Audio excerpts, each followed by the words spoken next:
কি করতে গিয়েছিলেন আপনি? নিজের জীবন নিজে শেষ করতে গিয়েছিলেন, জানেন না আত্মহত্যা মহাপাপ? তো কি করব আমি? আমার এই জীবন রাখতে চাই না। মেয়েটির এমন কথা শুনে স্বাধীন পুনরায় পপির গালে ঠাস ঠাস করে থাপ্পড় লাগিয়ে দেয়। স্বাধীনের থাপ্পড় খেয়ে পপি নিমিষেই চুপসে যায়। ব্রিজে থাকা রেলিং ধরে কাঁদতে কাঁদতে ব্রিজে বসে পড়ে। মেয়েটিকে এমনভাবে কাঁদতে দেখে স্বাধীন মেয়েটির দিকে তার ব্যাগে থাকা পানির বোতলটি এগিয়ে দিয়ে বলে, এই নিন, পানি খেয়ে নিন। তারপর মেয়েটি স্বাধীনের হাত থেকে পানির বোতলটি টেনে ঢক ঢক করে পানি খেতে লাগে। ধন্যবাদ আপনাকে। ধন্যবাদ দিতে হবে না, এখন সোজা আপনার বাসায় চলে যান। নেক্সট টাইম যেন এই ব্রিজের আশেপাশে না দেখি। আপনি যান, আমি একটু পরে বাসায় চলে যাব। হ্যাঁ, আমি এখান থেকে যাই আর আপনি পুনরায় সুইসাইড করতে যান, তাই তো? তা হবে না। আপনার বাসার অ্যাড্রেসটা বলেন, আপনাকে সেখানে রেখে আসি। আপনাকে যাইতে বলছি, যান। এখন কথা পেঁচাচ্ছেন কেন? হ্যাঁ, পপির ধমকে স্বাধীন পপির হাত থেকে পানির বোতলটি নিয়ে ঢক ঢক করে পানি খেতে লাগে। আপনি পানি খাওয়ার হলে এখন যেতে পারেন। না, আপনাকে এখানে রেখে আর যাওয়া যাবে না। আমি গেলেই আপনি আবার সুইসাইড করবেন। আরে বললাম তো আর সুইসাইড অ্যাটেম্প করব না। এখন আপনি যান, আমাকে একটু একা থাকতে দিন। তারপর স্বাধীন পপির কাছ থেকে অনেকটা দূরে গিয়ে দাঁড়িয়ে থাকে। অন্যদিকে পপি সেখানে অনেকক্ষণ বসে থাকে, অঝরে কান্না করতে লাগে। একটু পর পপি মাথা তুলে আশেপাশে তাকাতেই দেখে স্বাধীন ব্রিজের শেষ মাথায় দাঁড়িয়ে আছে আর পপির দিকে তাকিয়ে আছে। স্বাধীনের এমন বিহেভিয়ার দেখে নিমিষেই পপির মুখে একটু মুচকে হাসির রেখা ফুটে ওঠে। কেন জানি মন খুলে হাসতে ইচ্ছে করছে তার স্বাধীনের এমন কর্মকাণ্ড দেখে। তারপর পপি তার হ্যান্ডব্যাগ থেকে ফোন বের করে কাউকে ফোন করে আসতে বলে ব্রিজে। অন্যদিকে স্বাধীন ব্রিজের সামনে থ মেরে দাঁড়িয়ে থেকে পপির প্রত্যেকটা লক্ষণ পর্যবেক্ষণ করছে। একটু পর একটা কালো রঙের কার এসে পপির সামনে ব্রেক করে। তারপর পপি কারে উঠে চলে যায়। তারপর স্বাধীন সেখানে না দাঁড়িয়ে থেকে তার বাসার উদ্দেশ্যে অগ্রসর হয়। আপনারা কিছুই বুঝতে পারছেন না, তাই তো? আসেন আপনাদেরকে বুঝিয়ে বলি। মা, আর একটু ঘুমাইতে দাও না। ইন্টারভিউ তো সেই সকাল 10টা থেকে। হারামজাদা, ঘড়ির দিকে একবার তাকিয়ে দেখ কয়টা বাজে। তারপর স্বাধীন তার পাশে থাকা ফোনটা পাওয়ার অন করে দেখে সকাল 9টা বেজে গেছে। 9টা বাজতে দেখে স্বাধীন চিল্লানি দিয়ে খাট থেকে উঠে তার মাকে উদ্দেশ্য করে বলে, মা, আর একটু আগে আমাকে ডাকবে না? এখন আর ডাকতে? তারপর স্বাধীন তড়ি ঘড়ি করে শোয়া থেকে উঠে টিউবওয়েল পাড়ে গিয়ে ফ্রেশ হয়ে রুমে এসে একটু পরিপাটি হয়ে ইন্টারভিউ দেওয়ার জন্য অফিসের উদ্দেশ্যে বেরিয়ে পড়ে। না মা, হাতে সময় নেই, জলদি যেতে হবে। 10টা থেকে আবার ইন্টারভিউ শুরু হবে। তারপর সেইখানে আর এক মুহূর্ত দাঁড়িয়ে না থেকে স্বাধীন অফিসের উদ্দেশ্যে বেরিয়ে পড়ে। এদিকে বাসার বাইরে এসে অনেকক্ষণ অপেক্ষা করার পরও কোনো রিক্সা পাচ্ছে না যে যাবে। তারপর রাস্তা ধরে হাঁটতে লাগে। একটু পর এটা রিক্সা দেখতে পায়।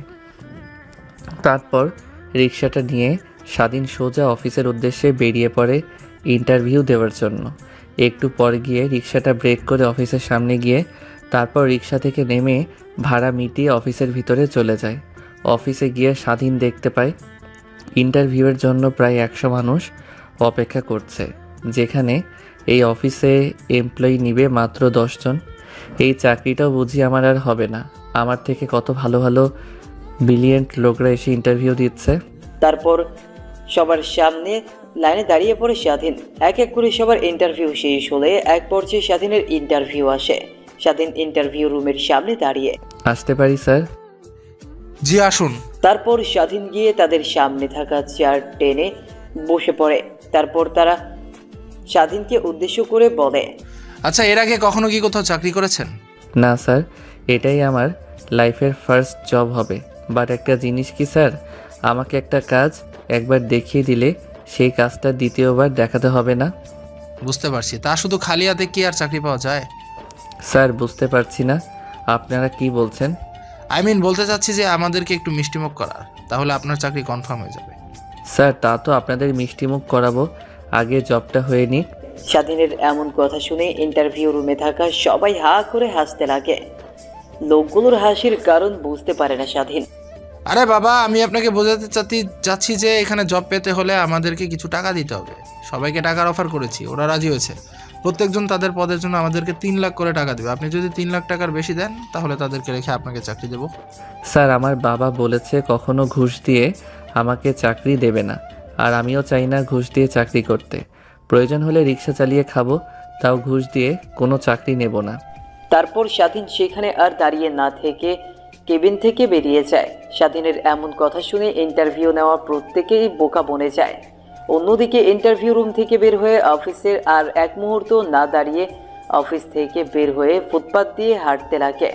সকালে না খেয়ে আসায় বিকেল 3টা বেজে যায়। পকেট থেকে ওয়ালেট বের করে দেখে মাত্র 50 টাকা।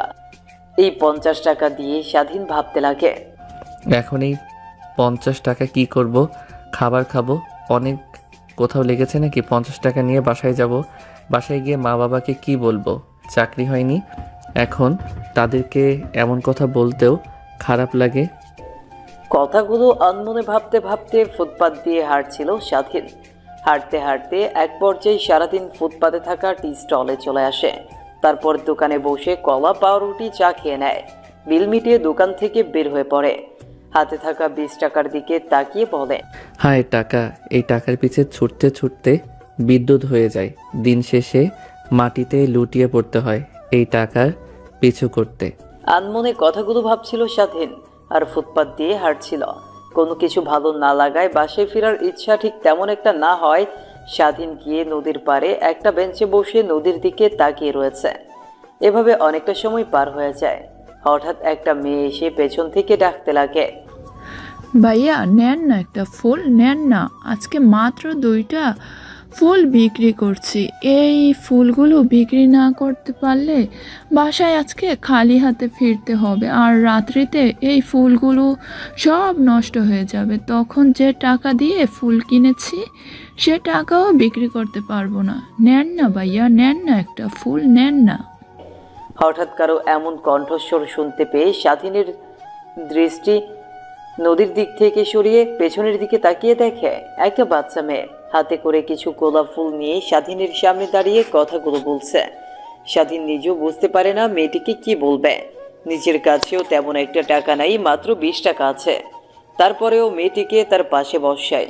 দেখো আপুমনি, আমার কাছে অত টাকা নেই যে তোমাকে দেব, কিন্তু এই নাও 20 টাকা। জানি এই টাকা দিয়ে তোমার কিছুই হবে না, বাট রাখো। প্যান্টের পকেট থেকে ওয়ালেটটি বের করে 20 টাকা মেয়েটির দিকে এগিয়ে দিয়ে বলে কথাগুলো স্বাধীন।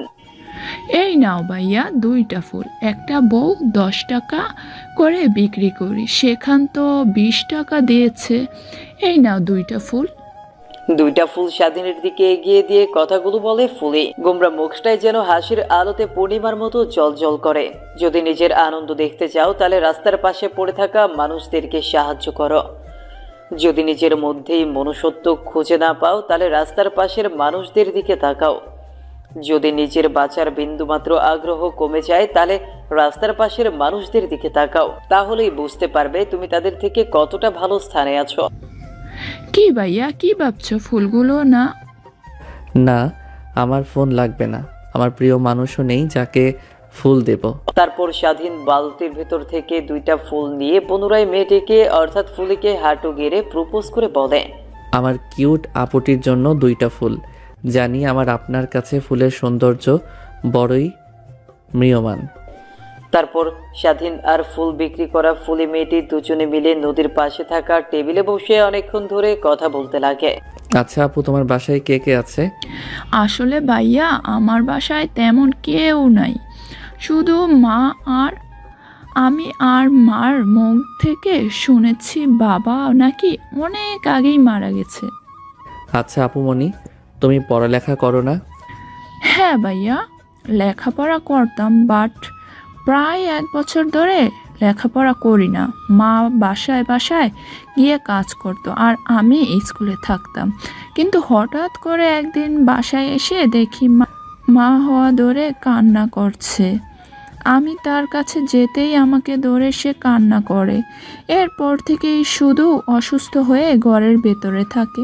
আমি কিচ্ছু বসতে না পেরে বস্তিতে থাকা এক ভাইয়ার সাহায্য নিয়ে এই ফুল কিনে বিক্রি করতে লাগে। তোমার মতো অনেক ভাইয়ারা আছে, আমাকে অনেক টাকা দিত, কিন্তু আজকে কোনো ভাইয়া আমাকে টাকা দেয়নি। এর কারণে অনেক মন খারাপ। বাসায় যেতে হবে, বাসায় একটু খাবারও নেই।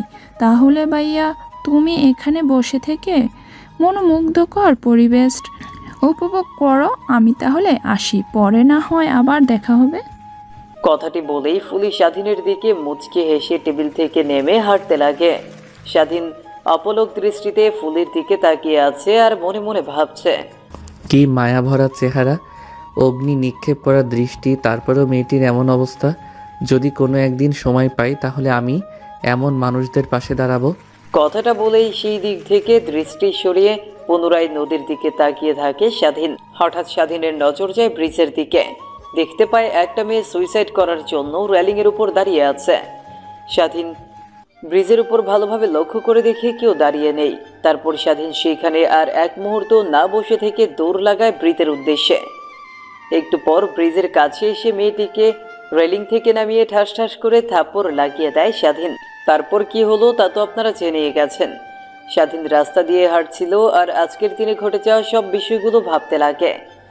এইভাবেই কেটে যায় অনেকটা সময়। বিকেল পেরিয়ে রাত হয়ে যায়। স্বাধীনের বাসা থেকে এখনো অনেকটা দূরে রয়েছে সে। ফুটপাত দিয়ে হেঁটে যাচ্ছিল, হঠাৎ স্বাধীনকে ঘিরে ফেলে চারদিক থেকে অনেকগুলো ছেলে এসে।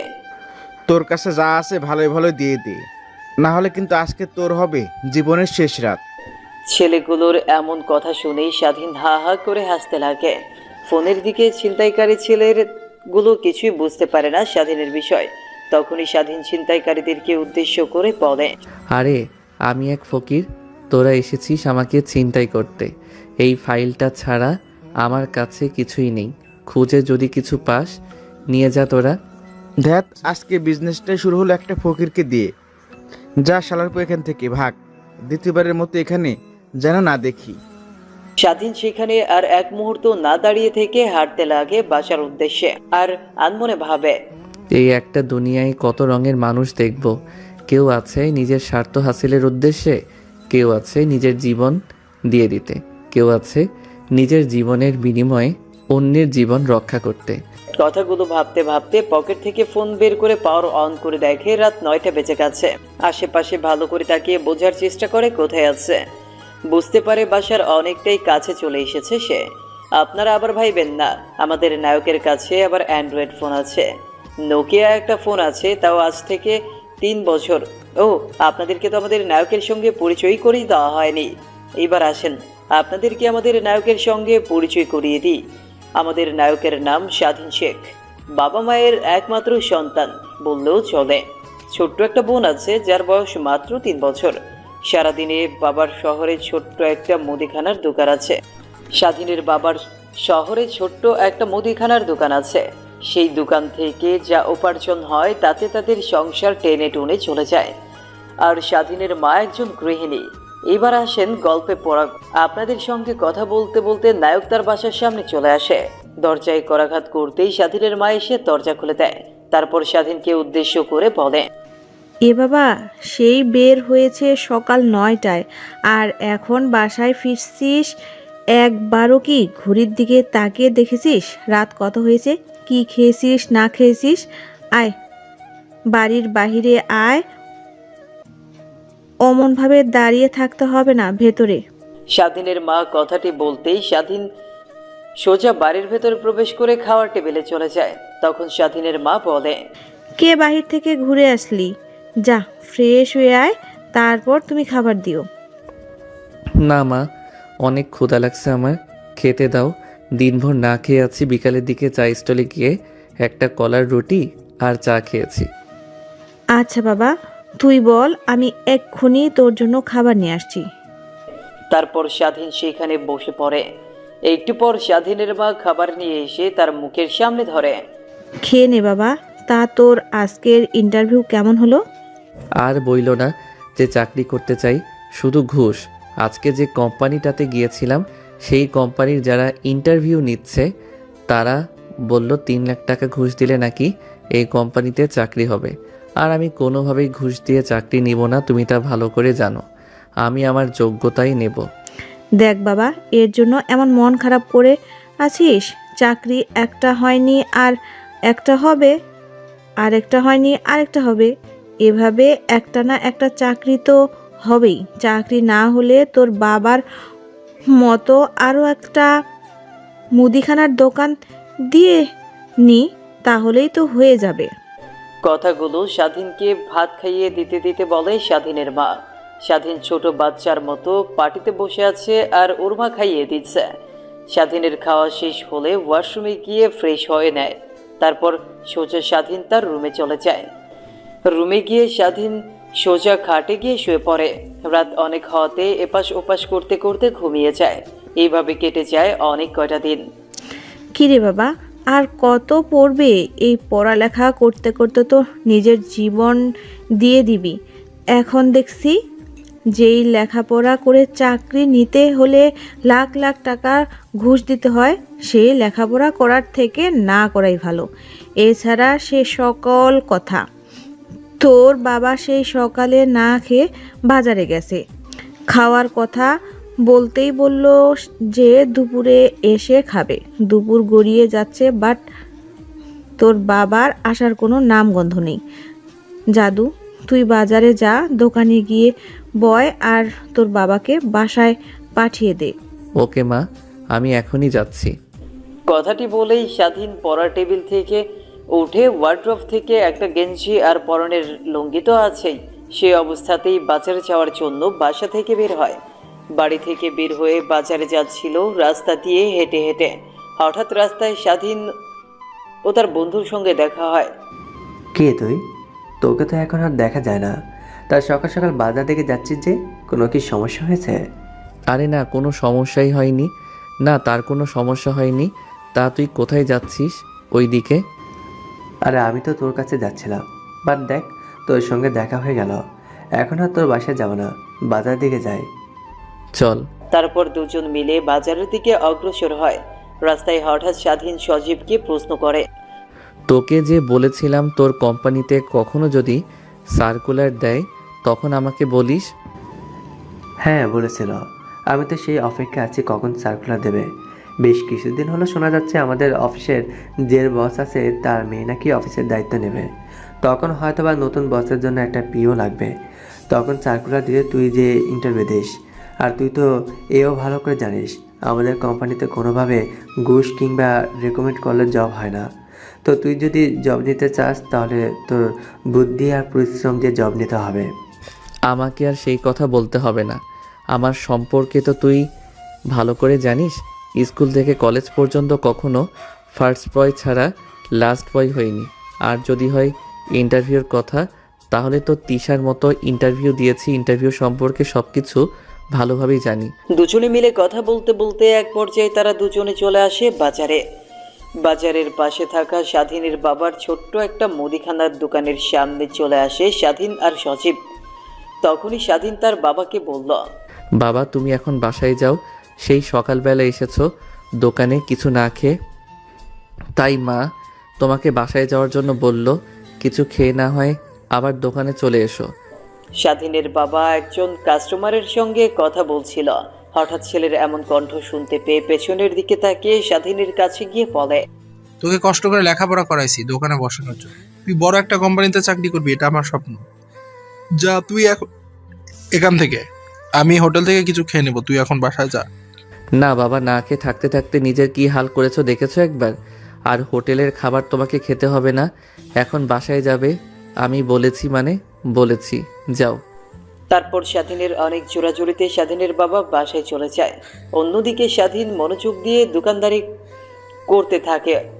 তখনই হঠাৎ করে সজীব স্বাধীনকে বলে, কিরে, তোর আর মারিয়ার সম্পর্ক এখন কেমন চলছে?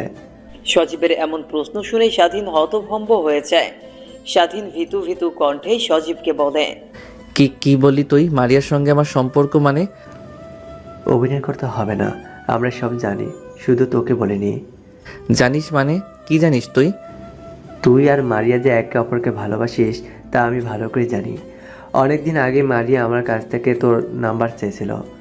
আমি অনেকটা অবাক হয়েছি, কিন্তু তখন আমি দিয়ে দেই। পরক্ষণ আমি একদিন যখন তোদের দুজনকে বালুচরে দেখলাম তখন বুঝতে পারি তোদের মধ্যে কিছু না কিছু চলছে।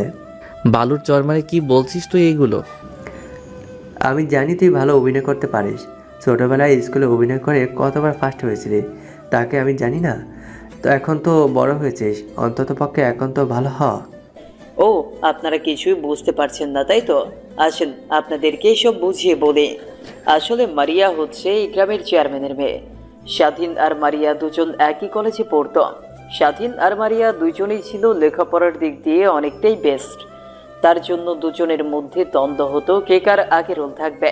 একবার যদি স্বাধীনের এক রোল হতো, পরের বার মারিয়ার, পরের বার স্বাধীনের, এরকম হতো।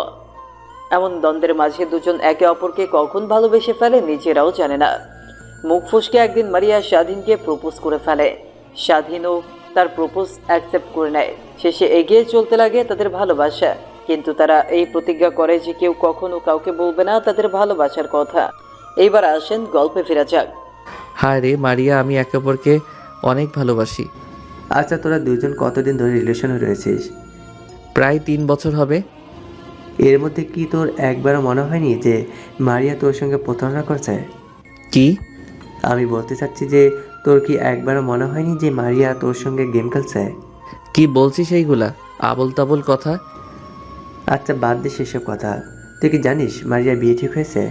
কি বলিস তুই এগুলো আবল তাবল কথা? ওর বিয়ে ঠিক হবে আর আমি জানতে পারবো না?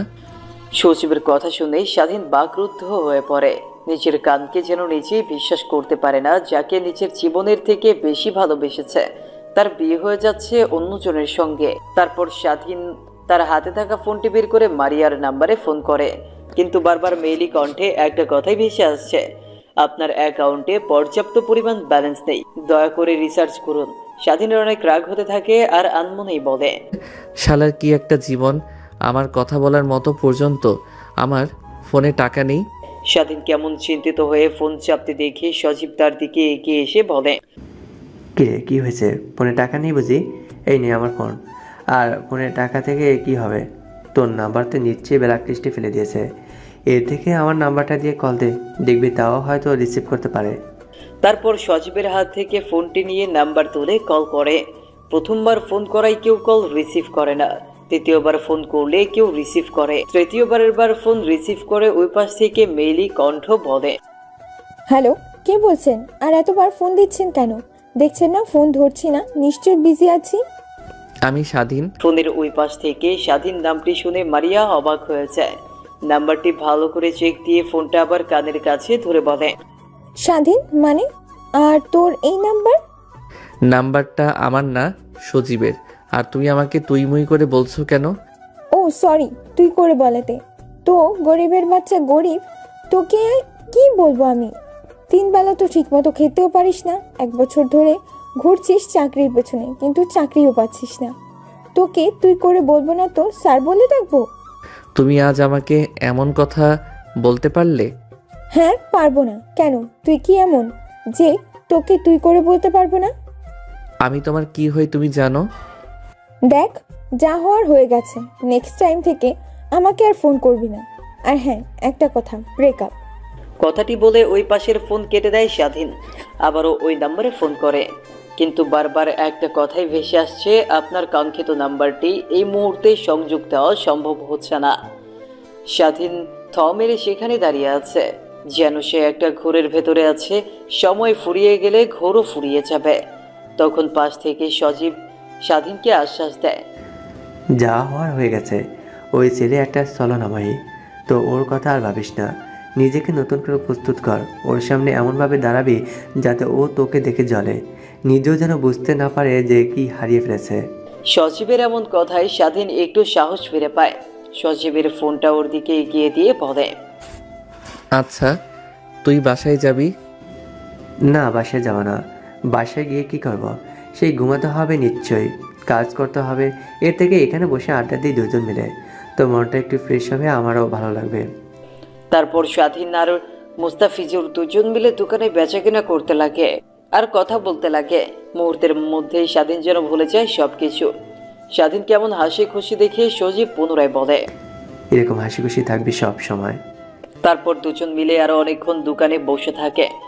অনেকক্ষণ পর স্বাধীনের বাবা চলে আসে দোকানে। তারপর স্বাধীন দোকান থেকে বের হতেই স্বাধীনের বাবা গিয়ে দোকানে বসে পড়ে। দোকানের ক্যাশ বাক্স থেকে 100 টাকা বের করে স্বাধীনের দিকে এগিয়ে। এই নে বাবা, 100 টাকা। তুই তোর মরিচের মতো খরচ করিস। না বাবা, আমার টাকা লাগবে না, আমার কাছে টাকা আছে। তোর কাছে যে কি টাকা আছে তা আমি ভালো করে জানি। এখন কথা না বলে টাকাটা নিয়ে তোর প্রয়োজনে খরচ করিস। স্বাধীন তার বাবার কাছ থেকে টাকাটা নিতেও কেমন যেন শরম লাগে।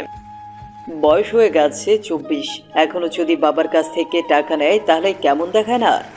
তারপরেও স্বাধীন তার বাবার দিকে হাত বাড়িয়ে দিয়ে টাকাটা নিয়ে নেয়। তারপর তারা দুইজন বাজারের একটা দোকানে গিয়ে চা খেতে লাগে। তখনই সজীবের ফোনে একটা ফোন আসে। কিরে বন্ধু সজীব, তুই সারাদিন কোথায় থাকিস? তুই জলদি তাড়াতাড়ি মাঠে আয়। পাশের গ্রাম থেকে খেলতে আইছে, ওদের যে করে হোক হারাতে হইব। শালারে এর আগে হাইরা গেছে, তারপর ওদের ডেমাক কমে নাই। এবার এসে বলতেছে যদি হারাতে পারে তাহলে ওদের নাকি আমাদের আস্তে একটা ছাগল দিবে। সত্যি বলছিস তো? আরে সত্যি বলছি, জলদি আয়, এখনই খেলা শুরু হবে। আর স্বাধীনকে এত করে ফোন করছি, ওর ফোন বন্ধ কেন? ওকে সঙ্গে নিয়ে আসিস কিন্তু বললাম। কথাটা বলেই ফোনের এই পাশে থাকা ছেলেটা ফোন রেখে দেয়। তখনই স্বাধীন চায়ের কাপে একটা চুমুক দিয়ে সজীবকে উদ্দেশ্য করে বলে, কি রে, কে ফোন করেছে? আরে রিফাত ফোন করেছে, আমাদেরকে জলদি মাঠে যেতে বললো। আজকে নাকি আবারও পাশের গ্রাম থেকে খেলতে আসছে, আর যারা জিতবে তারা নাকি ছাগল পাবে। কি বলিস, সত্যি? হ্যাঁ সত্যি সত্যি, জলদি চল, আমাদের রেখে আবার খেলা শুরু করবে। কথাটি বলেই চায়ের কাপ সেখানে রেখে সে দৌড় লাগে মাঠের উদ্দেশ্যে। মাঠে গিয়ে দেখতে পায় সেখানে সবাই আগে থেকে উপস্থিত, শুধু তারা দুইজন নেই। তারপর খেলা শুরু হয়। আসলে খেলাটা হচ্ছে ক্রিকেট খেলা। ধরতে গেলে স্বাধীন পড়াশোনায় যতটা ভালো, খেলাধুলায় তার থেকেও ভালো। প্রথমে ব্যাট করে পাশের গ্রামের ছেলেরা, ওরা 124 রানের টার্গেট দেয়। তারপর পালা আসে স্বাধীনদের, এক এক করে 4টা উইকেট চলে যায়। তখন স্বাধীন মাঠে পাশ থেকে সচিব বলে, দেখ, আজকে যেভাবেই হোক আমাদেরকে জিততে হবে, না হলে কিন্তু ছাগলটা ওরা নিয়ে যাবে। আজ যদি পারি এই ছাগলটা দিয়ে কিন্তু আজকে রাতে পিকনিক হবে। বাকিটা তোর উপর ডিপেন্ড করছে। ওকে, আমি আমার শেয়ারটা দিয়ে চেষ্টা করব। এক এক করে স্বাধীন 4-6 মারতে মারতে ম্যাচটা জিতিয়ে ফেলে। সবাই অনেক খুশি হয়ে দৌড়ে স্বাধীনকে মাথার উপরে নিয়ে নাচতে লাগে। তারপর ছাগলটা নিয়ে তারা চলে যায় সোজা তাদের ক্লাব ঘরে। তারপর পিকনিকের আয়োজন শুরু হয়। অন্যদিকে স্বাধীন সেখানে আর না দাঁড়িয়ে বাসায় চলে যায়। বাসায় গিয়ে গোসল দিয়ে তার রুমে গিয়ে গায়ে এলিয়ে দিতেই মারিয়ার বলা কথাগুলো আনমনে ভাবতে লাগে। স্বাধীন ঘরের মধ্যে আর না থেকে রুম থেকে বের হয়ে তাদের ক্লাব ঘরের উদ্দেশ্যে বের হতেই পেছন থেকে তার মা বলে, কিরে বাবা, কই যাচ্ছিস তুই এত হন্তদন্ত হয়ে? তারপর স্বাধীন তার মাকে খেলায় জয় হয়ে ছাগল জিতে পিকনিকের কথা খুলে বলে। তারপর স্বাধীন তার মায়ের সামনে এক মুহূর্ত না দাঁড়িয়ে থেকে শুধু তাদের ক্লাব ঘরে চলে আসে। এসে দেখে একদল রান্না করছে আর একদল বক্স দিয়ে নাচানাচি করছে। রাত যখন প্রায় 11টা বেজে যায়, তখন খাওয়া দাওয়া শেষ করে যে যার বাসায় চলে যায়। স্বাধীন ও তার রুমে গিয়ে খাটে শুতেই চোখ পেয়ে লোনা জল গড়িয়ে পড়তে থাকে। খাটের এই পাশ ওপাশ করতে করতে এক পর্যায়ে স্বাধীন ঘুমিয়ে যায়। পরের দিন সকালবেলা স্বাধীনের ঘুম ভাঙে আজানের শব্দে। শোয়া থেকে উঠে ওয়াশরুমে গিয়ে ফ্রেশ হয়ে নামাজ পড়ার জন্য মসজিদের দিকে অগ্রসর হয়। নামাজ পড়ে একটু হাঁটাহাঁটি করে পুনরায় বাসায় চলে আসে। অন্যদিকে, কি মা, তোরা দুজনে না একে অপরকে ভালোবাসতি, তো হঠাৎ করে কি হলো যে তুই সৌরভকে বিয়ে করবি না? ওর আমি আসল রূপ দেখি নাই, ওর মনের মধ্যে এমন ভয়ঙ্কর তা আমি কখনো ভাবতেও পারিনি। দেখো বাবা, তুমি আর এই বিষয় নিয়ে একটা কথাও বলবে না। আমি যেহেতু একবার বলেছি ওকে আর আমি বিয়ে করব না, তাহলে করবই না। আর যদি তুমি বেশি বাড়াবাড়ি করো তাহলে কিন্তু আমি বাসা থেকে বেরিয়ে যাব। দেখ মা, আমি তো অনেক বুড়ো হয়ে গেছি, আর কতদিন অফিস সামলাবো? আমার অফিস দেখাশোনা করার জন্য তো একজনকে দরকার। তাই ভেবেছি আমার বন্ধুর ছেলে যখন স্বাধীন, তাহলে ওকে তোর সঙ্গে বিয়ে দিয়ে ওকে ওই কোম্পানির দায়িত্ব দেব। আমি তোমার মেয়ে, আমি কি মরে গেছি? মানে কি বলতে চাইছিস তুই? শোনো, তোমার কোম্পানির দায়িত্ব আমি নিব। আমাকে আর অফিসে যেতে হবে না, কাল থেকে আমি যাব। তুই মেয়ে মানুষ হয়ে অফিস করবি কয়দিন বল? এইভাবে কেটে যায় আরো অনেক কয়েকটা দিন। স্বাধীন ও তার বন্ধুদের সঙ্গে মাঠে গিয়ে ক্রিকেট খেলছিল। হঠাৎ স্বাধীনের ফোনে তার মা ফোন করে। ফোন রিসিভ করতেই উপাস থেকে কান্না মিশ্রিত কণ্ঠ ভেসে আসে। মা কি হয়েছে, কান্না করছো কেন তুমি? স্বাধীন রে, তোর বাবা। কি হয়েছে মা বাবা? তোর বাবা কথা বলছে না, হাত পা ধীরে ধীরে ঠান্ডা হয়ে আসছে, জলদি আয় বাসায়। তারপর স্বাধীন আর কোনো কথা না বলে মাঠ থেকে দৌড়াতে দৌড়াতে বাসার উদ্দেশ্যে আসে। অন্যদিকে স্বাধীনকে এমনভাবে দৌড়াতে দেখে সজীব ও তার পিছু পিছু আসতে লাগে। বাসায় এসে স্বাধীন দেখে তার বাবা তার রুমে অচেতনের মতো শুয়ে আছে, আর তার মা তার বাবার হাতে পায়ে সরষের তেল দিচ্ছে। তারপরেও কোনো হেলদুল আসছে না তার। স্বাধীন ওর বাবার কাছে গিয়ে বলতে লাগে, বাবা কি হয়েছে বাবা, কথা বলো। স্বাধীন তার বাবার গায়ে হাত দিয়ে এমন কথা বলতে লাগে। হঠাৎ পেছন থেকে সজীব এসে বলে, আঙ্কেলকে জলদি জলদি হাসপাতালে নিতে হবে, আমি গাড়ি নিয়ে আসি, ওয়েট কর একটু। তারপর সজীব বাজারে যায় গাড়ি আনার জন্য। তারপর স্বাধীনের বাবাকে সিএনজিতে করে শহরের হাসপাতালে নিয়ে যায়। হাসপাতালে নিয়ে যেতেই ডাক্তাররা আসে। তারপর স্বাধীনের বাবাকে ডাক্তাররা এসে আইসিইউতে ভর্তি করে। আইসিইউ রুমের সামনে থাকা চেয়ারের সাথে স্বাধীন এর মা আর সজীব বসে আছে। স্বাধীনকে চিন্তিত দেখে সজীব ওর কাঁধে হাত রেখে বলে, দেখ, কোনো টেনশন করিস না, আঙ্কেল ঠিক সুস্থ হয়ে উঠবে, আল্লাহর উপর বিশ্বাস রাখ। সজীবের এমন কথা শুনে স্বাধীন স্বস্তির নিঃশ্বাস ফেলে। প্রায় 1 ঘন্টা পর আইসিইউ কেবিন থেকে একটা ডাক্তার বের হয়। তখনই স্বাধীন বসা থেকে উঠে ডাক্তারের কাছে গিয়ে বলে, আমার বাবা কেমন আছে? দেখো বাবা, তোমার বাবাকে সময় মতো আনতে পেরেছে, এজন্যই বেঁচে গেছে। হয়তো উনি আর বেশি দিন বাঁচবেন না। যদি বাঁচাতে চাও তাহলে হার্ট সার্জারি করতে হবে, অনেক টাকা লাগবে। তোমাদেরকে তো দেখে ধনী পরিবারের লোক মনে হচ্ছে না, তাই আর কিছু বললাম না। কথাটি বলে ডাক্তার সাহেব তাদের কাছ থেকে যেতে লাগবে। তখনই স্বাধীন পেছন থেকে ডাক্তারের হাত ধরে বলেন, আঙ্কেল প্লিজ আমার বাবাকে বাঁচান, যত টাকা লাগে আমি দিব, প্লিজ আমার বাবাকে সুস্থ করে দিন। ডাক্তার সাহেব স্বাধীনকে বসা থেকে দাঁড় করিয়ে বলে, দেখো বাবা, আমি হাসপাতালের সামান্য একজন কর্মচারী। আমি তোমাদের জন্য কি করতে পারি বলো? তোমার বাবা হার্টের সার্জারি করতে প্রায় 30 লক্ষ টাকা লাগবে। ডাক্তারের এমন কথা শুনে স্বাধীনের চোখে যেন নিমিষেই কালো মেঘে ছায়া ভেসে ওঠে। তারপর ডাক্তার সাহেব তার সামনে থেকে চলে যায়। অন্যদিকে সচিব অনেকটাই অবাক হয়, কারণ কোনোভাবে স্বাধীন এর বাবার জন্য জোগাড় করতে পারবে না, যেখানে তাদের সংসারে চলে একটা ছোট্ট মুদিখানা দোকান দিয়ে। তারপর স্বাধীন সোজা তার বাবার কাছে চলে যায়। স্বাধীনকে দেখে ওর বাবা বলে, জানি বাবা, আমি আর মাত্র অল্প কিছুদিনের মেহমান এই পৃথিবীতে। ডাক্তারকে অনেক করে জিজ্ঞাসা করেছি, বা ডাক্তার আমাকে কিছুই বলেনি। তা থেকে আমি তো জানি আমার এমন কোনো রোগ আছে যার জন্য অনেক অনেক টাকা লাগবে। স্বাধীন তার বাবার হাত জড়িয়ে ধরে বলে, বাবা আমি তোমাকে বাঁচাবো, যেভাবেই হোক না কেন। পাগলামি করিস না তুই। অন্যদিকে সচিব স্বাধীন তার বাবার এমন কথোপকথন দেখে সচিবের চোখেও লোনা জল বের হতে লাগে। নিজেরও তেমন কোনো সাধ্য নেই যে স্বাধীনকে সাহায্য করবে সচিব। তারপরে হাসপাতালে থাকতে থাকতে কেটে যায় 2টা দিন। তারপর হাসপাতালে বিল মিটিয়ে ডাক্তারের কাছ থেকে প্রেসক্রিপশন নিয়ে ডাক্তারের টেবিল থেকে বের হতে যাবে। তখনই ডাক্তার স্বাধীনকে উদ্দেশ্য করে বলে, দেখো বাবা, তোমাদেরকে কথাটা কি করে বলি তাও বলতে হবে। তোমার বাবার যদি হার্ট সার্জারি করতে চাও তাহলে 15 দিনের মধ্যে যে করে হোক টাকা ম্যানেজ করতে হবে। ডাক্তারের এমন কথা শুনে স্বাধীন অনেকটাই অবাক হয়। তারপর কেবিন থেকে বের হয়ে স্বাধীন তার বাবাকে নিয়ে বাসার উদ্দেশ্যে রওনা হয়। এভাবেই কেটে যায় প্রায় 1 সপ্তাহ। স্বাধীন প্রত্যেক দিন তার বাবার দোকানে যায়। যে টাকা ইনকাম হয় তাতে তাদের সংসার চলে, আর ওর বাবার ওষুধের খরচ চলে। স্বাধীন নিজেও বুঝে উঠতে পারে না কি করে তার বাবাকে হার্ট সার্জারি করাবে। হঠাৎ স্বাধীনের ফোনে একটা ফোন আসে। ফোনের দিকে তাকিয়ে দেখে সজীব কল করেছে। তারপর ফোনটা রিসিভ করে কানের কাছে ধরতেই ওই পাশ থেকে সজীব বলে, শোন, তোর জন্য একটা গুড নিউজ আছে। এত ব্যাড নিউজের মাঝেও গুড নিউজ শুনতে অনেকটাই হাস্যকর লাগছে না রে? আরে রাখ তো তোর লাগামবিহীন কথা। তুই বলছিলি না তোর একটা জব লাগবে? আমাদের কোম্পানিতে সার্কুলার দিয়েছে, আমাদের বসের মেয়ের পার্সোনাল বিয়ে হওয়ার জন্য কালকে ইন্টারভিউতে আসতে পারবে। স্বাধীন কিছু একটা ভেবে বলে, হ্যাঁ পারবো। তারপর স্বাধীন আর সজীব আরো অনেক কথা বলতে লাগে। অনেকক্ষণ পর ফোন কেটে দিয়ে স্বাধীন ভাবতে লাগে, যদি দোকানটা বিক্রি করি তাহলে প্রায় 2 লাখ টাকার মতো হবে, আর জব ব্যাংকে থেকে কিছু টাকা তুলব আর কোম্পানির কাছ থেকে কিছু টাকা অগ্রিম চেয়ে নেব। কথাগুলো আনমনে ভাবতে লাগে স্বাধীন। রাত হয়ে গেলে স্বাধীন দোকান বন্ধ করে ফার্মেসি থেকে তার বাবার জন্য ঔষধ কিনে বাসায় চলে যায়। এভাবেই কেটে যায় রাত। পরের দিন সকালবেলা স্বাধীন ঘুম থেকে উঠে ফ্রেশ হয়ে খাওয়া দাওয়া না করেই বাসা থেকে বের হতে যাবে, অমনি স্বাধীনের মা পেছন থেকে ডাক দিয়ে বলে, কিরে বাবা, কই যাচ্ছিস এত সকাল সকাল, আর হাতে কিসের ফাইল? মা, সজীবদের কোম্পানিতে, সজীবদের কোম্পানির বসের পার্সোনাল পিএ পদে।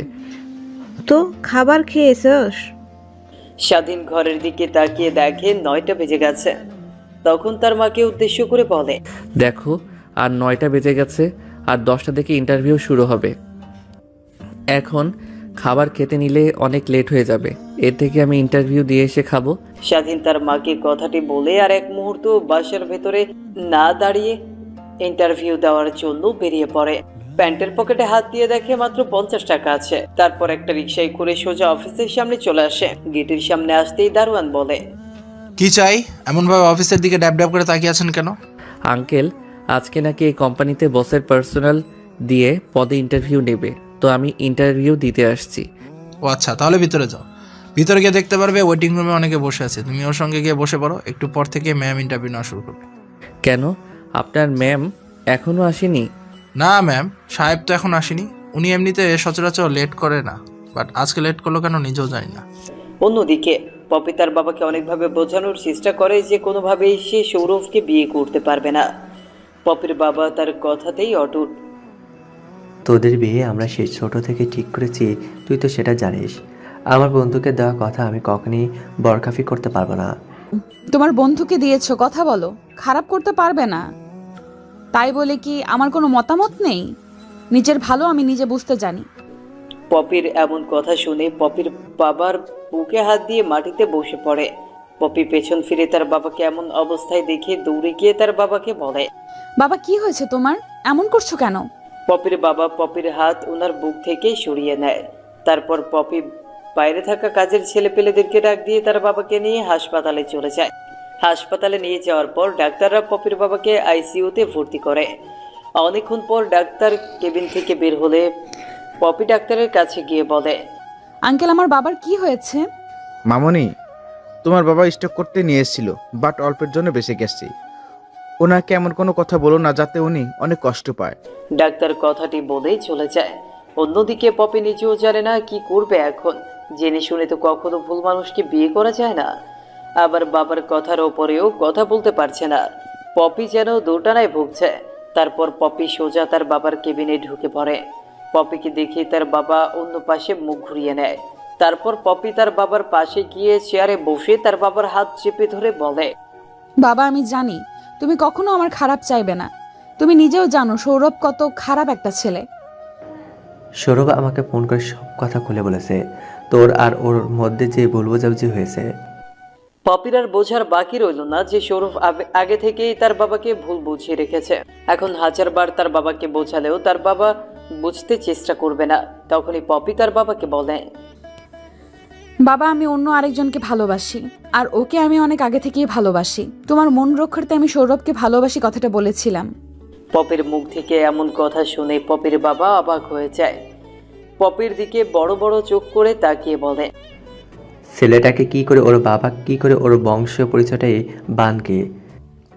আমি ভালোবেসেছিলাম ওর সরল মন মানসিকতা দেখে। ওর বংশ পরিচয় কি করে কিছুই জানি না। তুই এখনো ওই ছেলেটাকে ফোন করবি আর এখানে আসতে বলবি। আচ্ছা বাবা, আমি ফোন করে আসতে বলবো, কিন্তু আজকে তো আমাকে ইন্টারভিউ নিতে হবে আমার পার্সোনাল পিএর জন্য। আমি ইন্টারভিউ দিয়ে আসার সময় নিয়ে আসব। তারপর পপি ওর বাবার সঙ্গে আরো অনেক কথা বলে কেবিন থেকে বেরিয়ে যায়।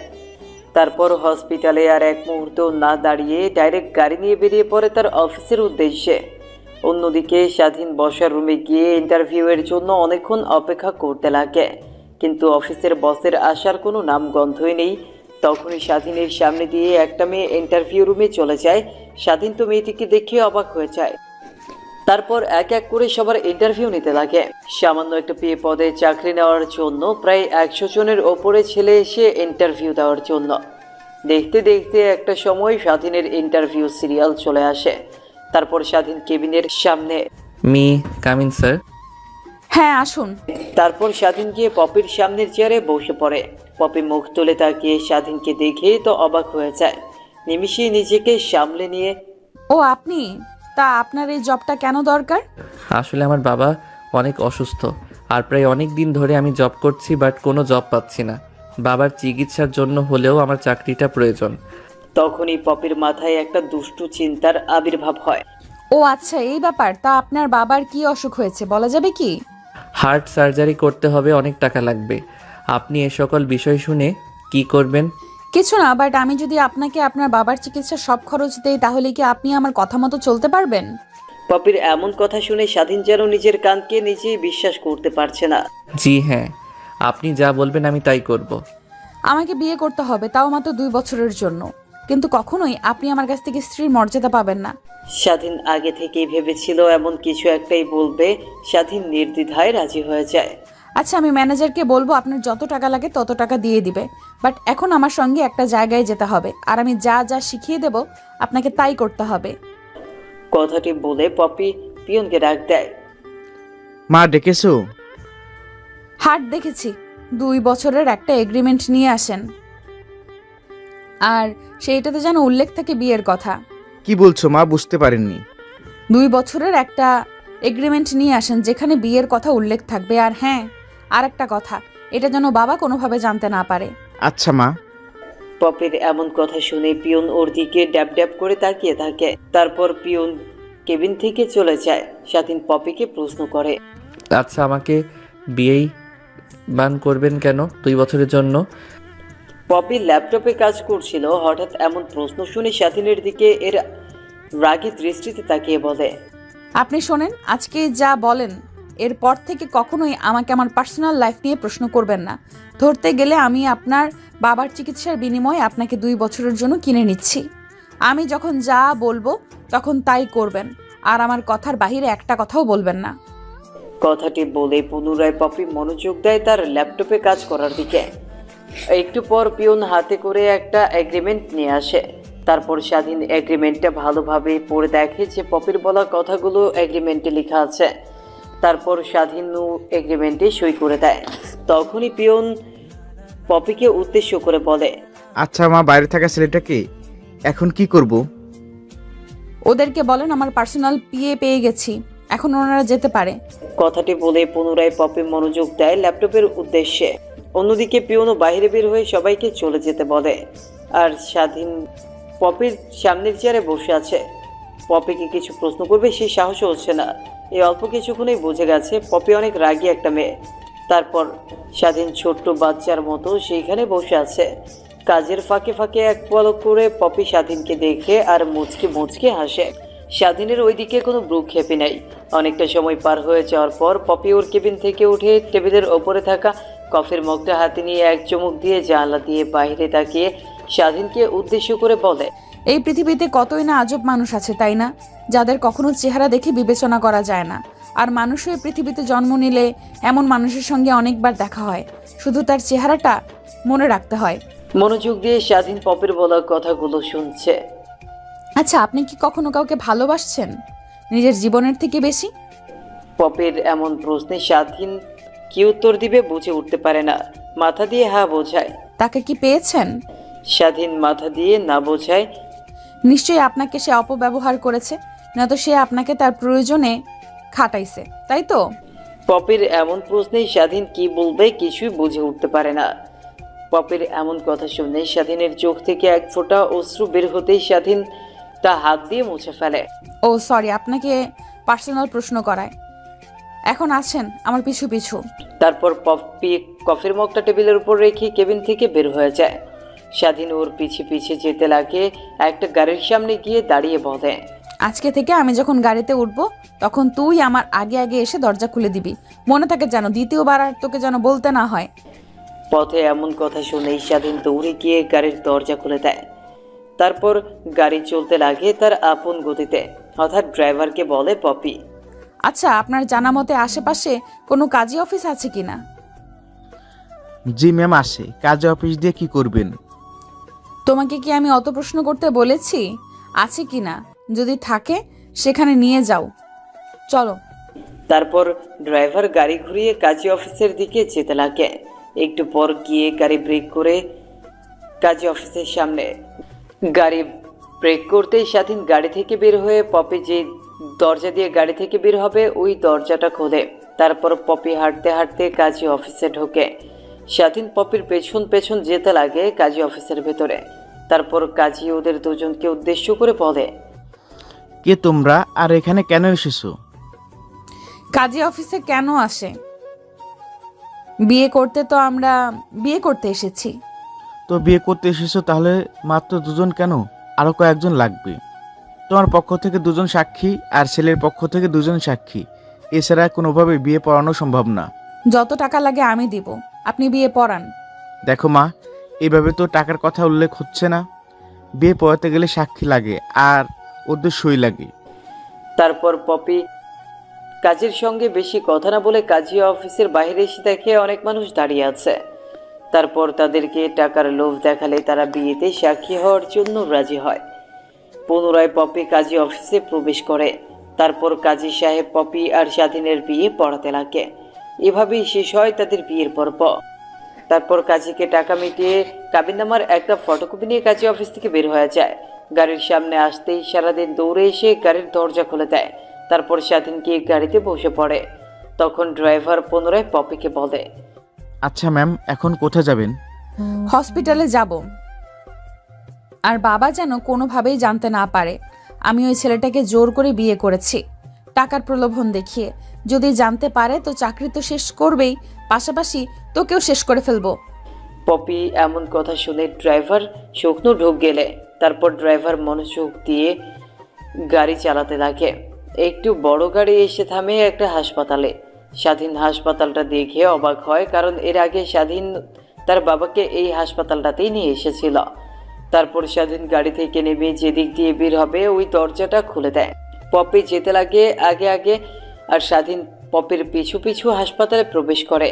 পপি ওর বাবার কেবিনের সামনে গিয়ে স্বাধীনকে উদ্দেশ্য করে বলে, এখন যেমন চুপচাপ ছিলি তা এখন আর থাকা যাবে না। আমার সঙ্গে হাসি খুশিভাবে কথা বলবি, আর তোকেও আমি হাসি খুশিভাবে কথা বলবো। কিন্তু খবরদার কোনোভাবে যেন আমার উপর তুই স্বামীর অধিকার যেন না খাটাস বাবার সামনে। স্বাধীন মাথা দিয়ে হ্যাঁ বোঝায়। তারপর দরজার কেবিন ধাক্কা দিতে পপির বাবা কেবিনের দরজার দিকে তাকিয়ে দেখে পপির সঙ্গে একটা ছেলে দাঁড়িয়ে আছে। আয় মা, ভেতরে আয়। দরজার সামনে এমনভাবে দাঁড়িয়ে আছিস কেন? আচ্ছা বাবা, তুমি বলেছিলে না আমি কাকে ভালোবাসি আর কাকে বিয়ে করতে চাই? এই সেই ছেলে। আর তুমি জানলে অবাক হবে আমি একে বিয়ে করেছি। কথাটি বলেই পপি ওর বাবার দিকে স্বাধীন আর ওর কাবিননামাটি এগিয়ে দেয়। পপির বাবা পপির হাত থেকে কাবিননামাটা নিয়ে পড়তে লাগে। পপির দিকে একটু রাগের দৃষ্টিতে তাকিয়ে, এখানে বিয়ের তারিখ দেওয়া তো আজকের। হ্যাঁ বাবা, আমরা আজকে বিয়ে করেছি। বিয়ে করে সোজা তোমার সঙ্গে দেখা করতে নিয়ে এসেছি। তারপর পপির বাবা কেবিন থেকে বের হতে যাবে, অমনি পরিচিতি নিলেই স্বাধীন দৌড়ে এসে তাকে ধরে ফেলে। স্বাধীনের এমন কর্মকাণ্ডে স্বাধীনের বাবা মা অনেক খুশি হয়। তারপর স্বাধীন পপির বাবাকে আধশোয়া হয়ে শুয়ে দিয়ে বলে। তখনই স্বাধীনকে উদ্দেশ্য করে পপির বাবা বলে, তা বাবা, তোমার নাম কি? আঙ্কেল, আমার নাম মোহাম্মদ স্বাধীন শেখ। তো বাবা, এখন তুমি কি করছো? স্বাধীন থতমত খেয়ে যায়। এমন প্রশ্নে কি বলবে? পপির দিকে তাকাতেই পপি ওর বাবার দিকে উদ্দেশ্য করে, ওই আমার কোম্পানিতে জব করেন। কই, এর আগে তো কখনো একে আমাদের কোম্পানি দেখিনি। না মানে বাবা, আমার তো এখন একটা পার্সোনাল পিএর দরকার, তো একে আমি আমার পার্সোনাল পিএ বানিয়েছি। তা ভালো করেছিস তুই। আচ্ছা বাবা, তোমার বাবা মা কি করে? পপির বাবার এমন প্রশ্নের স্বাধীন পুনরায় পপির দিকে তাকায়। তখন পপি চোখের ইশারা দিয়ে সত্যি কথা বলতে বলে, আসলে আঙ্কেল, আমার বাবার বাজারে একটা ছোট্ট মুদিখানার দোকান আছে আর মা বাসায় থাকে। ও আচ্ছা, নিজেরাই বিয়ে করে নিলে একটাবার আমাদের মতামত প্রয়োজন মনে করলে না? আসলে আঙ্কেল, পপি অনেক জোরাজোরি করছিল আর আমি ওকে না করতে পারিনি, কারণ অনেক ভালোবাসি তোকে, তাই। কথাটা বলেই স্বাধীন পপির দিকে তাকায়। দেখে পপি ওর দিকে রাগী দৃষ্টিতে তাকিয়ে আছে। সাথে সাথে সাথে দৃষ্টি সরিয়ে পপির বাবার দিকে তাকায়। তারপর পপির বাবা স্বাধীন পপি তিনজনে মিলে অনেকক্ষণ কথা বলতে লাগে। কথা বলার এক পর্যায়ে পপির বাবা বলে, সালমা, এখন বাসায় যাব। বাসায় যাবে মানে? তুমি না হার্ট স্ট্রোক করেছো? তোমার না রেস্ট দরকার? কে বললো আমি হার্ট অ্যাটাক করেছি? তোদের সঙ্গে হাসি খুশিভাবে কথা বলছি। আমাকে কি দেখে তোর মনে হচ্ছে আমি এখন অসুস্থ? সম্পূর্ণ সুস্থ হয়ে গেছি। চল বাসায়। না বাবা, তুমি আর 1-2টা দিন হসপিটালে থাকো। তোমার তখন কেমন অবস্থা হয়? আরে পাগলিমি, আমি সম্পূর্ণ সুস্থ হয়ে গেছি। এখন আর আমার রেস্ট লাগবে না। যা রেস্ট করব তা বাসায় গিয়ে করব। তখনই কেবিনের ভেতরে ডাক্তার আসে। হো আঙ্কেল, আপনি এসেছেন? দেখেন না বাবা বাসায় যাওয়ার জন্য পাগল হয়ে গেছে। বললাম আর 1-2টা দিন থেকে যেতে। তারপর ডাক্তার পপির বাবাকে ভালোভাবে চেক আপ করিয়ে বলে, না মামনি, তোমার বাবাকে এখন তুমি নিয়ে যেতে পারো। তিনি এখন সম্পূর্ণ সুস্থ। আর যেহেতু উনি থাকতে চাচ্ছেন না, তাহলে তুমি নিয়ে যাও। পপির পাশে স্বাধীনকে দাঁড়িয়ে থাকতে দেখে ডাক্তার বলে, ও তুমি তা বাবা, তোমার বাবার শরীরের অবস্থা এখন কেমন আছে? ডাক্তারের এমন প্রশ্নে পপি আর পপির বাবা স্বাধীনের দিকে তাকায়। ডাক্তার পুনরায় স্বাধীনকে বলে, ও তুমি তা বাবা, তোমার বাবার শরীরের অবস্থা এখন কেমন? আচ্ছা আঙ্কেল, আপনার সঙ্গে এই বিষয় নিয়ে পরে কথা বলি, এখন না বলে। আর আঙ্কেল আসুন, আপনাকে বাসায় রেখে আবার আমার বাসায় যেতে হবে। ডাক্তারকে সম্পূর্ণ কথা বলতে না দিয়ে স্বাধীন কথাগুলো বলে ওঠে। তারপর কেবিন থেকে পপি, পপির বাবা, স্বাধীন তিনজনেই বের হয়ে গাড়ির কাছে চলে আসে। সারাদিন দৌড়ে এসে গেট খুলতে যাবে, তার আগেই স্বাধীনকে যোগ দিয়ে নিষেধ করে খোলার জন্য। স্বাধীনের এমন দৌড়ে আগে যাওয়া দেখে পপির বাবা একটু অবাকে হয়। নিমিষেই নিজেকে সামলে নেয়। তারপর এক এক করে সবাইকে গাড়িতে উঠে বসে। তারপর গাড়ি চলতে লাগে তার আপন গতিতে। একটু বড় গাড়িটা দিয়ে ঢুকে একটা আলিশান বাড়ির ভেতরে। স্বাধীন তো বাইরের দিকে তাকিয়ে হা হয়ে আছে। স্বাধীনকে এমনভাবে তাকিয়ে থাকতে দেখে পপি একটু ওর দিকে তাকিয়ে মুচকি হাসে। তারপর বাসার সামনে গাড়ি ব্রেক করতেই এক এক করে সবাই গাড়ি থেকে বেরিয়ে পড়ে। তখনই স্বাধীন পপির বাবাকে উদ্দেশ্য করে, আচ্ছা আঙ্কেল, তাহলে আমি এখন যাই। কই যাবে তুমি? আঙ্কেল, বাসায় যেতে হবে আমাকে। বাসায় যাবে মানে? তোমাদের আজকে বিয়ে হলো আর তুমি বাসায় যাওয়ার কথা বলছো? পপির বাবার মুখ থেকে এমন কথা শুনে স্বাধীন থতমত খেয়ে যায়। পরক্ষণে নিজেকে সামনে নিয়ে বলে, আঙ্কেল, হুট করে পপি আমাকে বিয়ে বস্তিতে থাকি, ওইখানে আমার অনেক চেনা পরিচিত ভাই বিরাদার আছে। ওনারা আবার আমাকে না দেখলে অনেক চিন্তা করবে। আমি কি ওনাদের কাছ থেকে বিদায় নিয়ে আসি আর আমার আর পথের সম্পর্কে কথাটা বলে আসি? আচ্ছা তোমাকে যেতে দেবো, বাট একটা শর্তে। কি শর্ত আঙ্কেল? শর্ত নাম্বার 1, আজ থেকে আমাকে বাবা বলে ডাকতে হবে, আর আঙ্কেল বলা যাবে না। আচ্ছা আঙ্কেল। ও সরি বাবা। কথাটা বলেই স্বাধীন বাসার বাইরে চলে আসে। একটু পর পপি বাসার বাইরে আসতেই স্বাধীন নাকি পপিকে উদ্দেশ্য করে বলে, ম্যাম, আজকে যদি আপনি টাকাগুলো দিতেন তাহলে বাবার অপারেশন করতে পারতাম। ও তাহলে তোর আজকেই লাগবে। অফিসে যা, ম্যানেজারকে বলে টাকা দিয়ে দেবে। আমি ফোন করে বলছি। শোন, আর একটা কাজ করবি। ম্যাম, কি কাজ? বাবা যেহেতু বলেছে, সে যেভাবেই পারিস তুই রাতে আমাদের এখানে আসবি, না হলে বাবা অনেক রেগে যাবে। বাবার কথার কেউ বরখেলাপি করলে অনেক রেগে যায় কিন্তু সে। আচ্ছা ম্যাম, মনে থাকবে। বাবাকে হাসপাতালে ভর্তি করে সার্জারি টাকা দিয়ে আমি চলে আসব। তারপর স্বাধীন বাসা থেকে বের হয়ে হাঁটতে হাঁটতে অফিসে চলে যায়। তারপর ম্যানেজারের কাছ থেকে টাকাগুলো নিয়ে স্বাধীন ওর বাবাকে নিয়ে হাসপাতালে ভর্তি করে। তখনই স্বাধীনের মা স্বাধীনকে প্রশ্ন করে, কিরে বাবা, তুই এতগুলো টাকা কোথা থেকে জোগাড় করলি? তোমাকে বলতে পারবো না, বাট একটা কথা মাথায় রেখো, তোমার ছেলে কখনোই খারাপ কাজ করতে পারে না। আচ্ছা মা, তাহলে তুমি বাবার পাশে থাকো, আমি কাউন্টারে টাকাগুলো দিয়ে কাজে চলে যাব। আর আসতে পারবো না, হাসলেও সে সকালে। কি কাজ করছিস তুই? আর রাতের বেলা তোর কি এমন কাজ? স্বাধীন ও তার মাকে কি বলবে কিছুই বুঝে উঠতে পারে না। একটা বাসায় নাইট গার্ডের জব পেয়েছি। ওই বাসার মালকিনরা আমাকে এত টাকা দিয়েছে 2 বছরের চুক্তিতে ওনাদের বাসায় পার্মানেন্ট নাইট গার্ডের জব করতে হবে। স্বাধীন তার মাকে আর কোনো কথা বলতে না দিয়ে কাউন্টারে গিয়ে টাকাগুলো জমা দিয়ে হাসপাতাল থেকে বের হয়ে একটা রিকশায় করে পপিদের বাসায় চলে যায়। প্রথমত দারোয়ান তাকে ঢুকতে দেয় না, দ্বিতীয়ত দারোয়ানটা স্বাধীনকে চিনতে পেরে ওকে যেতে বলে। তারপর স্বাধীন গিয়ে মেইন দরজায় কলিং বেল বাজাতে কাজের মেয়ে এসে দরজা খুলে দেয়। প্রথমে কাজের মেয়ে স্বাধীনকে চিনতে না পেরে বলে, কে আপনি? আপনাকে তো ঠিক চিনতে পারলাম না। তোমার মেম সাহেবকে বলো স্বাধীন এসেছে। আচ্ছা, আপনি ওখানে ওয়েট করেন, আমি ম্যাডামের কাছ থেকে পারমিশন নিয়ে আসি। তারপর কাজের মেয়ে স্বাধীনের কাছ থেকে চলে যায়। পপিকে গিয়ে বললে পপি স্বাধীনকে বাড়ির ভেতরে আসতে বলে, সঙ্গে এও বলে যে তার সঙ্গে পপির বিয়ে হয়েছে। দৌড়ে এসে কাজের মেয়েটি দরজা খুলে বলে, সরি স্যার, আমি চিনতে পারিনি। আর আপনি বলবেন না যে আপনি পপি ম্যাডামের হাজবেন্ড?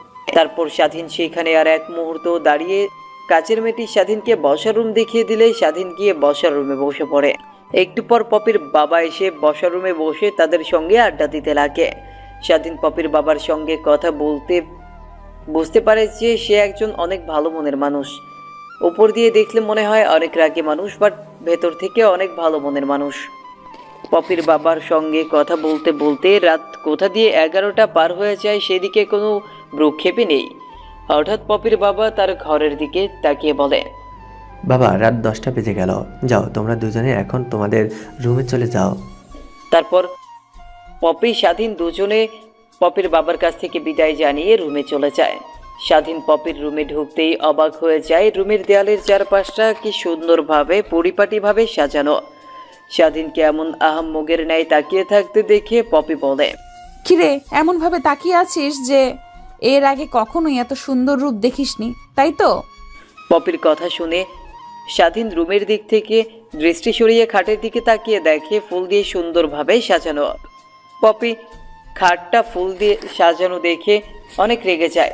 দৌড়ে গিয়ে ফুলগুলো এক এক করে ছিঁড়তে লাগে। পুরো খাটের ফুলগুলো এলোমেলো করে ফেলেছে সে। স্বাধীন সেখানে অনেকক্ষণ দাঁড়িয়ে থাকতে লাগে। স্বাধীনকে অমনভাবে দাঁড়িয়ে থাকতে দেখে পপি বলে, এই নিয়ে বালিশ আর এই নে নিচে বিছানা পেতে ঘুমিয়ে নে। কথাটি বলে স্বাধীনের দিকে একটা বালিশ আর কাঁথা ঢিল মেরে বলে। স্বাধীন কাঁথা নিচে পেরে বালিশ নিয়ে ঘুমিয়ে পড়ে। অন্যদিকে পপিও ঘুমিয়ে পড়ে। পরের দিন সকাল, স্বাধীনের ঘুম ভাঙে আজানের শব্দে। তার বাবার এখন কি অবস্থা? রাত 1টার দিকে তার বাবার অপারেশন হওয়ার কথা ছিল, কিন্তু সে কিছুই জানে না এখন পর্যন্ত। তারপর ওয়াশরুমে গিয়ে ফ্রেশ হয়ে মসজিদে না গিয়ে ঘরের মধ্যে নামাজ পড়তে লাগে স্বাধীন। নামাজের শব্দে এক পর্যায়ে পপির ঘুম ভেঙে যায়। স্বাধীনের দিকে কিছুক্ষণ অপলক দৃষ্টিতে তাকিয়ে থাকে। স্বাধীনের নামাজ শেষ হতেই পেছন ফিরতে যাবে, অমনি পপি অন্য পাশ হয়ে ফিরে ঘুমিয়ে। স্বাধীন পপির রুম থেকে বের হয়ে বাইরে এসে দেখে পপির বাবা বসার রুমে বসে চা খাচ্ছে আর টিভিতে খবর দেখছে। স্বাধীনকে দেখতে পেয়ে পপির বাবা বলে, আসো বাবা আসো, তা এত সকাল সকাল ঘুম ভাঙলো যে তোমার? না মানে আঙ্কেল ঘুম থেকে আরও অনেক আগেই উঠেছি, নামাজ পড়ে বের হয়ে আসে। ও আচ্ছা, আমাকে বলতে দুজনে একসঙ্গে নামাজ পড়তে যেতাম। না আঙ্কেল, সরি বাবা, এখানে তো মসজিদ চেনার উপায়, রুমের মধ্যে নামাজ পড়েছে। তারপর স্বাধীন আর পপির বাবা দুজনে মিলে আরো অনেক কথা বলতে লাগে। পপির বাবার সঙ্গে কথা বলছে, স্বাধীনের এদিকে কোনো হেল তোরে নেই, মন পড়ে আছে সে হাসপাতালের বেডে বাবার কাছে। তারপর আঙ্কেলের সঙ্গে আরো অনেক কথা বলে বাড়ি থেকে বের হয়ে যায় হাসপাতালের উদ্দেশ্যে। হাসপাতালে গিয়ে সোজা বাবার কেবিনে চলে যায়। বাবার কেবিনে গিয়ে দেখে মা আর বাবা দুজনে কথা বলা বলি করছে। তখনই বাবা স্বাধীনকে দেখে বলে, কিরে বাবা, কই ছিলি তুই এতক্ষণ? একটা জব পেয়েছি, রাত দিন 24 ঘন্টায় কাজ করতে হয়, ওইখানেই ছিলাম। বসের কাছ থেকে ছুটি নিয়ে আসলাম তোমাকে দেখার জন্য। তা বাবা, তুমি এখন কেমন আছো? হ্যাঁ ভালো আছি। তুই আমার অপারেশন করার জন্য 30 লক্ষ টাকা কই থেকে পাইলি? প্লিজ বাবা, আমাকে এমন প্রশ্ন করো না, আমি বলতে পারবো না তোমাদেরকে, সময় হলে তখন না হয় বলবো। স্বাধীনের মা, আমি তোমাকে বললাম না আমার ছেলে কখনোই খারাপ কোনো কাজ করে টাকা আনবে না? তারপর স্বাধীন পাশ থেকে আরও একটা চেয়ার টেনে তার মা বাবার কাছে এসে বসে কথা বলতে লাগে। কথা বলতে বলতে প্রায় অনেকটা সময় পার হয়ে যায়। প্যান্টের পকেট থেকে বাটন ফোনটি বের করে দেখে 9টা বেজে গেছে। তারপর স্বাধীন তার বাবা মার কাছ থেকে বিদায় নিয়ে হাসপাতাল থেকে বের হয়ে পপিদের বাসার উদ্দেশ্যে রওনা হয়। অন্যদিকে বাবা বাবা, স্বাধীন কই? ওকে তো দেখছি না। কিরে, নিজের বরকে দেখি এক মুহূর্তে নিজের চোখে আড়াল করতে পারিস না? দেখো বাবা, মস্করা করো না, ওই কই গেছে এত সকাল সকাল? আরে বাসার বাইরে গেছে, একটু পর চলে আসবে। এত টেনশন করছিস কেন বল? অফিসে যেতে হবে, অফিসের সময় ঘনিয়ে আসছে, আর ওর আসার কোনো নামগন্ধই নেই। তখনই দরজার সামনে এসে কলিং বেল বাজায় স্বাধীন। পপিকে দরজা খুলে দিয়ে স্বাধীনের দিকে অগ্নি দৃষ্টি নিক্ষেপ করে বলে, কই গিয়েছিলিস তুই এত সকাল সকাল? স্বাধীন উকি দিয়ে দেখে পপির বাবা বসে আছে। তারপর ধীরে ধীরে পপিকে বলে, ম্যাম, আপনি টাকা দেওয়ার পর সঙ্গে সঙ্গে বাবাকে হাসপাতালে ভর্তি করে সার্জারি করার জন্য। বাবার রাত 1টায় সার্জারি হয়েছে, তাই সকাল সকাল দেখতে গিয়েছিলাম। ও আচ্ছা, এই ব্যাপার। যা জলদি রেডি হয়ে নে, অফিসের উদ্দেশ্যে বের হব। ম্যাম, আমার তো জামা কাপড় কিছুই নেই, কি পরে যাব এখন অফিসে? বাবা মার্কেট থেকে তোর জন্য জামা কাপড় নিয়ে এসেছে, যা গিয়ে আমার ঘরে নিয়ে গিয়ে দেখ। তারপর স্বাধীন পপির সঙ্গে আর কোনো বাড়তি কথা না বলে পপির রুমে গিয়ে দেখে নতুন নতুন জামা কাপড় সোফার উপরে রেখে দেওয়া। তারপর স্বাধীন একটা প্যান্ট আর টি শার্ট নিয়ে ওয়াশরুমে চলে যায়। তারপর সেগুলো পরে ওয়াশরুম থেকে বের হয়ে শার্ট আর প্যান্ট পরে দেয়। ইন করে স্বাধীন আয়নার সামনে দাঁড়িয়ে থেকে নিজেকে পরিপাটি করছিল, তখনই পপি পেছন থেকে বলে, কিরে, এত সুন্দর করে সাজছিস যে এখন তো দেখে সবাই মনে করবে তুই বস আর আমি কাজের মেয়ে। পপির এমন প্রশ্নে কি উত্তর দিবে কিছুই বুঝে উঠতে পারে না স্বাধীন। পেছন ফিরে তাকাতেই পপি স্বাধীনের দিকে মায়াভরা দৃষ্টিতে কিছুক্ষণ তাকিয়ে থাকে। হঠাৎ পপির ফোন আসাতে ধ্যান ভাঙে তার। তারপর এক মুহূর্ত পপির সামনে আর না দাঁড়িয়ে থেকে রুম থেকে বের হয়ে যায় স্বাধীন। তারপর স্বাধীন সোজা নিচে চলে আসে। স্বাধীনকে দেখতে পেয়ে পপির বাবা খাবার টেবিলে বসিয়ে ডাকতে লাগে। তারপর স্বাধীন গিয়ে পপির বাবার পাশের চেয়ার টেনে বসে পড়ে। পপির আসার অপেক্ষা করতে লাগে। একটু পর পপিও চলে আসে। তারপর খাওয়া দাওয়া শেষ করে তারা দুজনে বেরিয়ে পড়ে অফিসের উদ্দেশ্যে। স্বাধীনকে পপি রুমের বাইরে একটা ডেস্ক দেওয়া হয়েছে। স্বাধীনের কাজ শুধু পপি কখন কোথায় যাবে সেগুলো শিডিউল অনুযায়ী পপিকে জানানো। অফিসে এসে পপি সোজা তার কামরায় চলে যায়। অন্যদিকে পিয়ন স্বাধীনকে তার কেবিন দেখিয়ে দেয়। একটু পর ম্যানেজার এসে স্বাধীনকে একটা শিডিউল দিয়ে যায় পপি কখন কোথায় যাবে। স্বাধীন ভালোভাবে শিডিউলগুলো ঠিক করতে লাগে। হঠাৎ স্বাধীনের সামনে একটা মেয়ে এসে বলে, তা হ্যালো মিস্টার, আমার নাম সাথী, তোমার নাম কি? হঠাৎ মেয়েলি কণ্ঠ শুনতে পেয়ে স্বাধীন কম্পিউটারের দিক থেকে রেজিস্ট্রেশন উপরের দিকে তাকিয়ে দেখে একটা সুন্দর মেয়ে। স্বাধীন মেয়েটিকে দেখে হাত বাড়িয়ে দিয়ে বলে, আমার নাম মোহাম্মদ স্বাধীন শেখ। ও আচ্ছা, তাহলে আপনি হচ্ছেন আমাদের নতুন বস অর্থাৎ ম্যামের পি। দেখেন, ম্যামের পার্সোনাল অ্যাসিস্ট্যান্ট হয়ে আবার পার্সোনাল বর হয়ে যাইয়েন না। কথাটি বলেই মেয়েটি খিলখিলিয়ে হাসতে লাগে। মেয়েটির কথা শুনে স্বাধীনও হাসতে লাগে। অন্যদিকে পপি তার কেবিন থেকে সিসিটিভির মাধ্যমে স্বাধীন আর সাথীর কথোপকথনগুলো না শোনা গেলেও তাদের ভাব ভঙ্গিগুলো দেখা যাচ্ছিল, যা মোটেও পপির ভালো লাগেনি। তখনই পপি আনমনে বলে, সেদিন তুই কেন বাঁচাতে গেলি? কেন আবার তোর সঙ্গে দেখা হলো? নিজের জীবন দিয়ে দিতাম, কোনো কষ্ট ছিল না। সেদিন থেকে তোর জন্য আমার এক অন্যরকম মায়া কাজ করে। ধীরে ধীরে বুঝতে পারি তোকে আমি ভালোবেসে ফেলেছি। কত না খুঁজলাম, কিন্তু তোর কোনো হদিশ পাইলাম না। দেখ, ভাগ্যে লেখা থাকলে যা হয়। ঠিক আমার কোম্পানিতে ইন্টারভিউতে আসতি আর তোকে আপন করে নিলাম। এখন শুধু আমার মনের কথাগুলো তোকে বলার বাকি রইল। সময় হইলে সেগুলো বলবো, কিন্তু তোকে যে অন্য মেয়ের সঙ্গে দেখতেই পারছি না। তখনই রেগে পপি সাইডে থাকা ফোনটা তুলে স্বাধীনকে ফোন করে আর কেবিনে আসতে বলে। তারপর স্বাধীন মেয়েটির সঙ্গে আরও একটু কথা বলে মেয়েটি তার কেবিনে চলে যায়। অন্যদিকে স্বাধীন পপির কেবিনের সামনে এসে দরজায় নক করে বলে, আসতে পারি? হায়, তা একদিনে সেই অফিসে মেয়ে পটানোর ট্রাই করছিস, তাই তো? স্বাধীন ভ্যাবাচেকা খেয়ে যায়। কি বলছেন এগুলো ম্যাম? আমি কেন মেয়ে পটাতে যাব? তাহলে সাথী মেয়েটির সঙ্গে অমনভাবে এসে এসে কথা বলছিস কেন তুই? স্বাধীন নিজেও বুঝতে পারে না সাথী মেয়েটির সঙ্গে কথা বলাই হুট করে এত রেগে গেল কেন পপি। দেখতে দেখতে দিনটা পার হয়ে যায়। বিকেলের দিকে অফিস শেষ হলে যে যার বাসায় চলে যায়। পপি অফিস থেকে বের হয়ে গাড়ির কাছে আসতে স্বাধীন গেট খুলে দেয়। তারপর গিয়ে স্বাধীনও গাড়ির ভেতরে বসে পড়ে। তখনই পপি বলে, আচ্ছা, তোর বাবা কোন হসপিটালে? তোর বাবাকে দেখতে যাব আমি।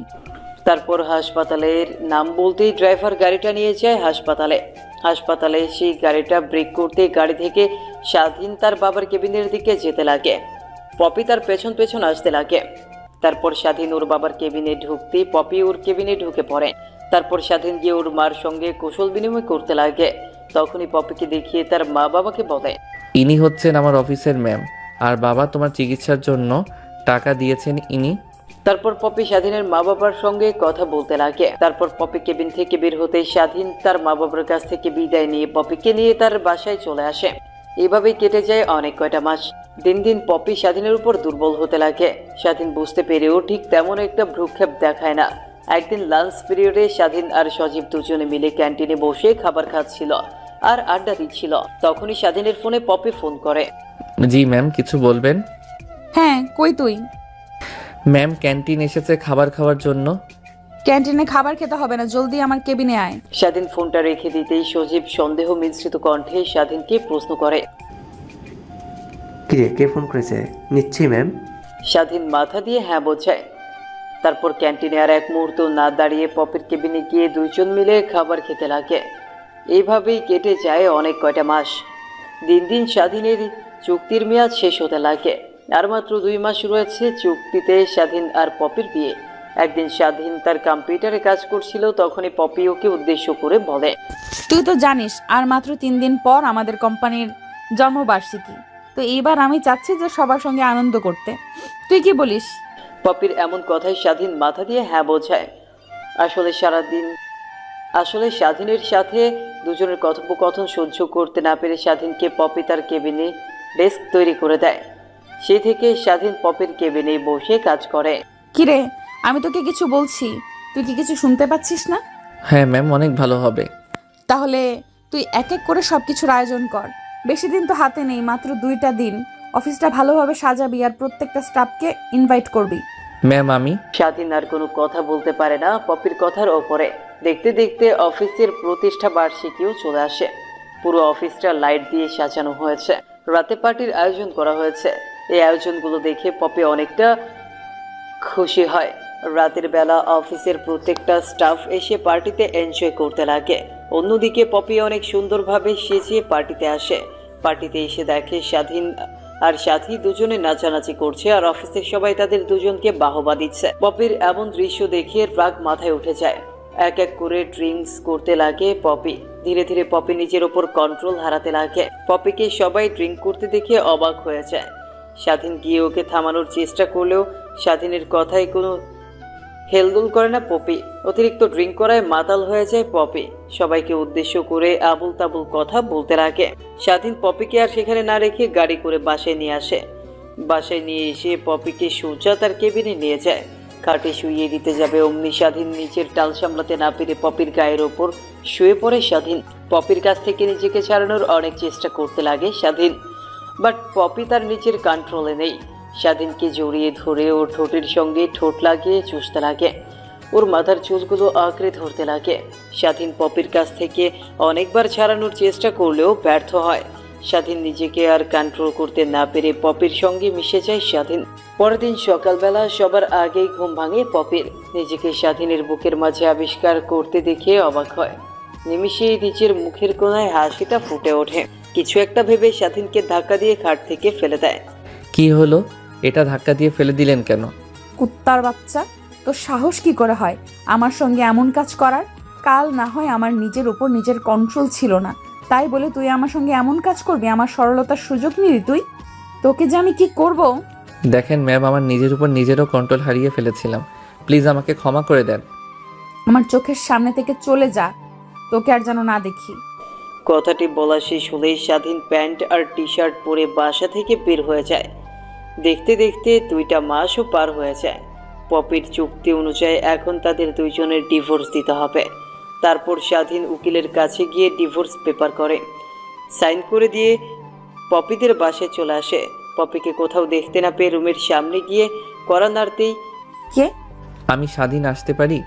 হায়, তা তুই এতদিন পর কোথা থেকে উদয় হলি? অফিসে আসিস না কেন ঠিক এমন একটা?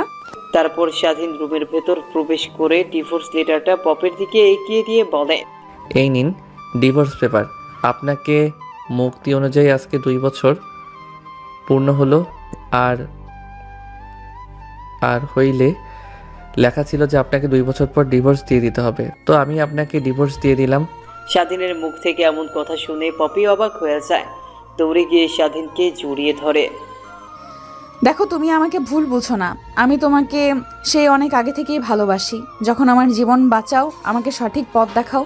তুমি নিজেও জানো না কত জায়গায় আমি তোমাকে খুঁজেছি, কিন্তু কোথাও পাইনি। ভাগ্যের কি নির্মম পরিহাস, তুমি আমার কোম্পানিতে ইন্টারভিউতে আসলে আর এই সুযোগটাই কাজে লাগিয়ে তোমাকে বিয়ে করে ফেলি। হয়েছে ম্যাম, আর অভিনয় করতে হবে না। কথাটা বলে স্বাধীন পপির কেবিন থেকে বাসার বাইরে যাওয়ার জন্য বেরিয়ে পড়ে। পপি নিজেকে আর কন্ট্রোল করতে না পেরে দৌড়ে গিয়ে সবার সামনে স্বাধীনকে জড়িয়ে ধরে বলে, প্লিজ আমাকে বোঝার চেষ্টা করো, প্লিজ বিলিভ মি। পপির এমন কথা শুনে স্বাধীন একটা মুচকি হাসি দেয়।